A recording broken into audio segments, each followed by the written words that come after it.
بسم اللہ الرحمن الرحیم۔ میں ہوں ملک محمد علی، پروگرام بات سے بات ملک محمد علی کے ساتھ۔ حکومت پاکستان کے فیصلے کے بعد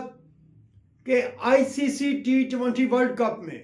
پاکستان 15 فروری کو بھارت سے مقابلہ نہیں کرے گا، اس پاکستان کے جھٹکے سے آئی سی سی ہل کر رہ گیا، بھارت کا کرکٹ بورڈ ہل کر رہ گیا، کیونکہ ہم آپ کو بتائیں گے کہ آئی سی سی جو ہے وہ پاکستان اور بھارت کے مقابلے سے کتنا ریونیو کماتی تھی، اور اب آئی سی سی اور بھارت کرکٹ بورڈ کو کتنا نقصان ہوگا۔ آج کے پروگرام میں اسی موضوع پر بات ہوگی۔ اور پیارے دوستوں، جن دوستوں نے ابھی تک ہمارے چینل کو سبسکرائب نہیں کیا،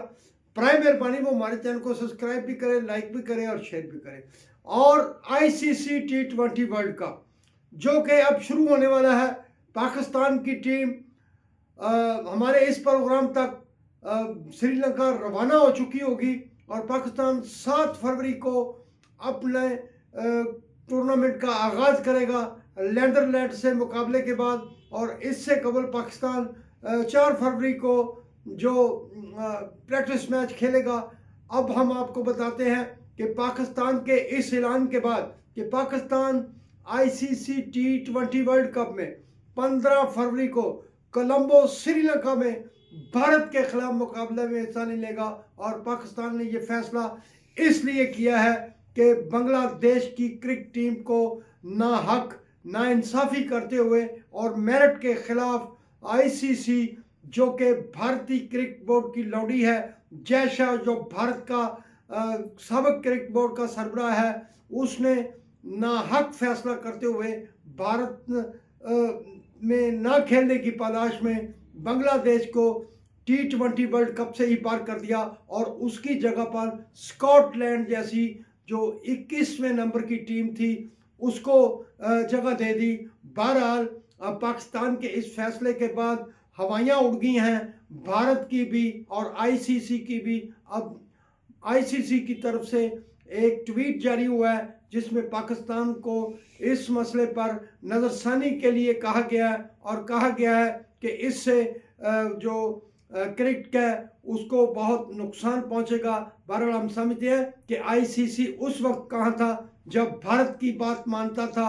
بھارت کے کہنے پر حکمرانی کرتا ہے یہ آئی سی سی۔ اب جب پاکستان نے ایک بڑا فیصلہ کیا ہے، اور اس فیصلے کے بعد بھارت کو لینے کے دینے پڑ گئے ہیں، آئی سی سی سوچ بچار میں مبتلا ہو گیا، اور ہم آپ کو یہ بھی بتاتے ہیں کہ آئی سی سی 70% جو فنڈز ہیں وہ پاکستان اور انڈیا کے مقابلے سے حاصل کرتی ہے، اور یہ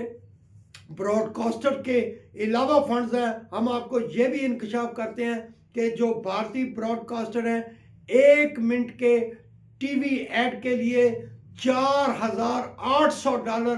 وصول کرتے ہیں۔ آپ سمجھ سکتے ہیں کہ تقریباً 18 لاکھ روپیہ جو بھارت کا میڈیا ہے وہ 18 لاکھ روپے 1 منٹ کے وصول کرتا ہے کمپنیز کے، جس کے اشتہارات چلتے ہیں۔ تو پھر آپ اندازہ لگا سکتے ہیں کہ بھارت کو براڈ کاسٹرز کو کتنا بڑا نقصان پہنچے گا، امبانی کو جو کہ مودی کا چیلا ہے اس کو کتنا نقصان پہنچے گا۔ بہرحال ہم سمجھتے ہیں کہ پاکستان کے اس فیصلے سے آئی سی سی ہل کر رہ گیا ہے۔ سلام پاکستان، سلام اوورسیز، اللہ حافظ۔